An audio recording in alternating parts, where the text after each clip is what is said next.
All right, everyone, thanks for joining us. Hold on here.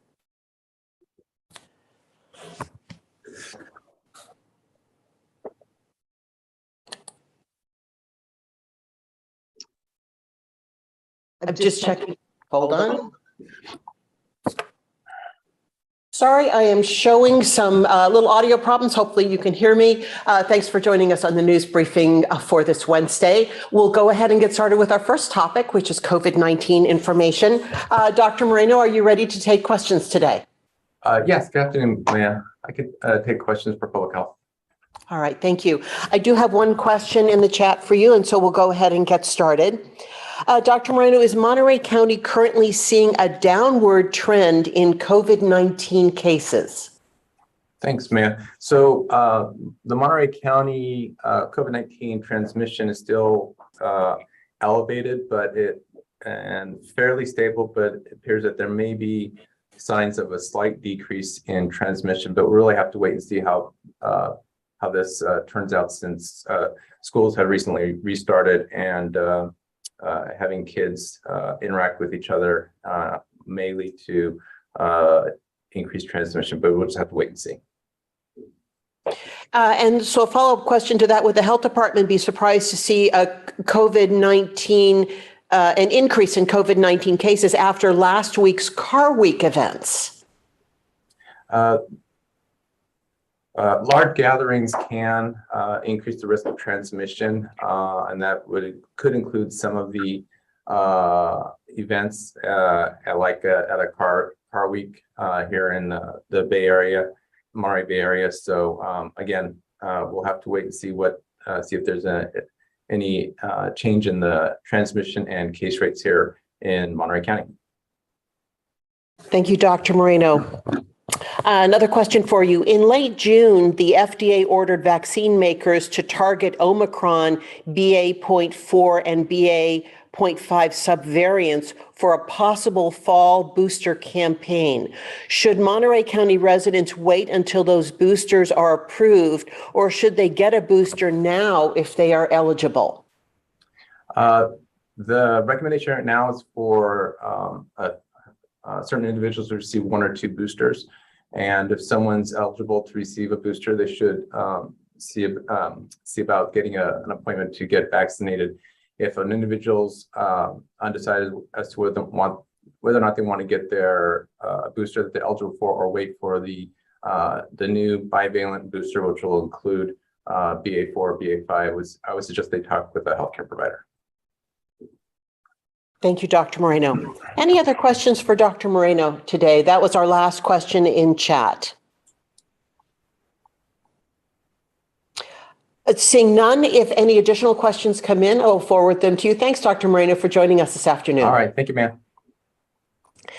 All right, so we're going to take some time today, now that we've finished our COVID-19 topic, we're going to take some time to check in on the County of Monterey's Climate Action Plan progress. A lot has been happening with this effort. Plus, there are a lot of very interesting aspects to this work. We're very pleased to have our Sustainability Manager, Ashley Paulsworth, here to give us an update, but also share some of that interesting information, such as electrifying the fleet and a consumer webinar on electric appliances. Hi, Ashley.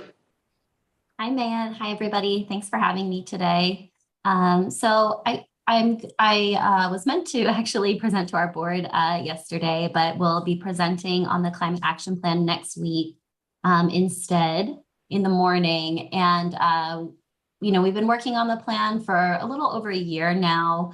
And we have not only released our greenhouse gas emissions inventory for the unincorporated county, but we've also conducted a sequestration analysis, which tells us a little bit more about not just what our emission sources are, but what our emission sinks are in the county too. So how our natural and working lands contributing to removing carbon from the atmosphere and storing it in our soils and vegetation.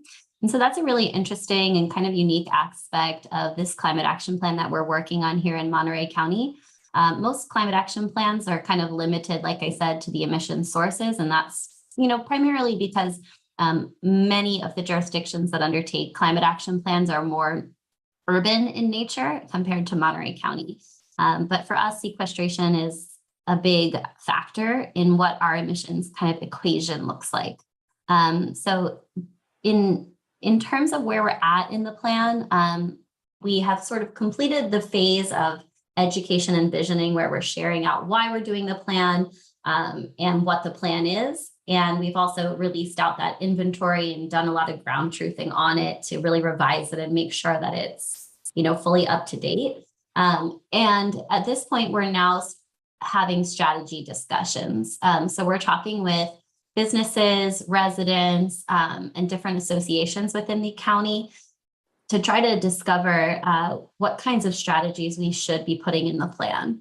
And so that conversation continues to happen. And the two other things that Maya mentioned earlier, which are sort of fleet electrification and the electric heat pump webinar, are really related to our work in the sustainability program, because as we look at, what's going to get us where we need to go in reducing our emissions, we all look a lot towards electrification. So we look at, electric cars. We know we're a big, giant county. We're not all going to be able to bike everywhere. So one of the things the county is looking at in its own operations is how can we move towards electrifying our own fleet? And so some of the work that we've done to move in that direction has been to conduct a fleet electrification analysis. And we have taken a look at, all of the county's 1,200 vehicles, and we've kind of determined which could be switched over from traditional internal engine combustion vehicles to electric vehicles. And we've had individual kind of meetings with all of our department heads to talk about their vehicles that are turning over in their fleet, and that could be converted to electric vehicles. And we are also looking at, where we can be siting charging stations at our facilities so that both our employees and our fleet drivers have a place to charge their car. And so to that effect, we've been developing a fleet electrification policy for county that we're planning to bring forward in the near future.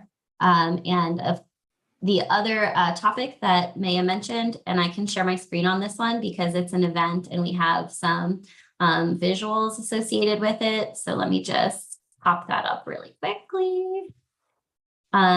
This is not a county sponsored event, but it is really relevant to our climate action plan. And it's hosted by 3C Ren in partnership with the Central Coast Community Energy and the Resilient Central Coast. It's going to be taking place on August 30th. It's an online event, and it'll share with our residents how they can use a higher performing air conditioner that's powered by electricity. So that's an electric heat pump. And if you do this, you can pretty much go carbon neutral in your own home, unless you have a gas stove. So that's also going to be contributing to your carbon footprint. But if you do have needs for an air conditioner or any kind of electric heat pump, this is a great webinar that is being hosted with some of our climate action partners. So I can share this maybe with the group. And we are also hosting, I forgot to mention this earlier, a climate action plan community workshop. I'm going to stop sharing on September 29th. It's going to be at the Marina Public Library from 6 to 8. This will be the second community workshop that we're hosting in our climate action plan process. And so we'll be providing an update to the process. We'll share the progress we've made as a project team. And we'll also share out the community feedback we've received so far. And we'll give everybody a chance to provide input to the plan, talk about community resiliency issues like water, sustainability, and wildfires, and give people a chance to learn about some of the local policies that we're considering within the plan, and find out how they can stay connected. So those are my updates, and I am available for any questions. Thank you very much, Ashley, for walking us through this. One of the last things you said was very interesting. People might not necessarily connect wildfires and sustainability, but they are important and linked together. Mm-hmm. Absolutely. Wildfires in the county are a major issue on everybody's mind. They tend to relate a little bit more towards, adaptation measures, like how are we going to deal with a changing climate, than they do in mitigation, because we don't necessarily consider emissions from wildfires in our climate action plan inventory, because we kind of consider that to be something that we might not have as much sort of control over in our climate action plan, but they certainly produce emissions, as all of that wood is burning and releasing not just carbon dioxide, but also particulate matters into the air.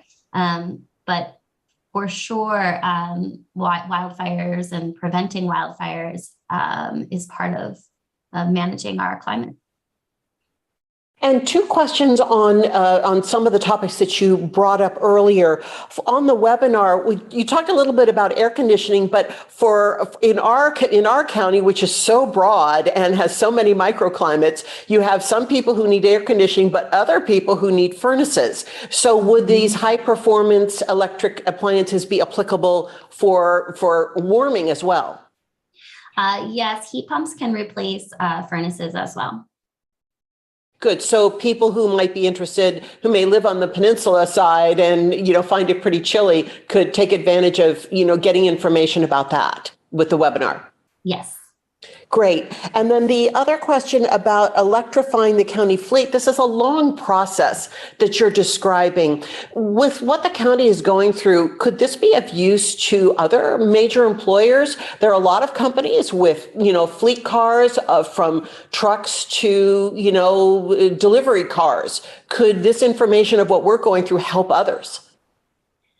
Yeah, I hope so. I think one of the things that can be helpful is so we've created a total cost of ownership formula and a calculator that's really easy to use. You can just kind of plug in the make and model of your vehicle and the miles per gallon, and you can kind of compare what your expenses or savings would be if you switched over to an electric vehicle.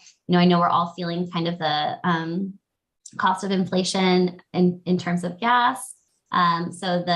It can be a cost saving measure for companies. And so if you want to take a look and kind of compare what the total cost of ownership is for an electric vehicle versus an internal combustion engine vehicle, you can do that with the calculator. And also, I think another something else we can probably assist with, not every company has as many locations as the county, but as we've been analyzing our fleet, we've come up with ways to determine where charging stations need to be sited. And so that's something that I think we can share out as well if people are curious. If I'm not mistaken, there was an outreach, I think a week ago, a multi-county interest in finding out where people would like to site electric charging stations. Is that something that people can still contribute to? Yes, that is called the Central Coast Zero Emission Vehicle Study. Let me see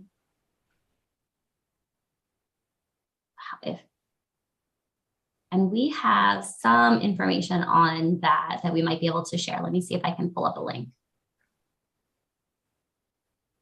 And that study is being conducted by AMBAG and some of the other regional transportation organizations along the Central Coast. And they're doing kind of a study to locate where the gaps might be in charging station infrastructure and provide some maps and feedback back on where charging stations need to be sited. And if you don't have it there, I know we have shared it in the past, and we can share the links. And it's a great interactive map where people can locate where they think they should be, so people can get in there where it might be most convenient for them. Yeah, perfect. This is a link for providing input into that study. Right, that is in the chat. that link is in the chat for those of you who can download it. And we'll repost it on social media too, especially if they're still taking input. It would be great to get people to remind them that there's still time to make their choices or make their suggestions.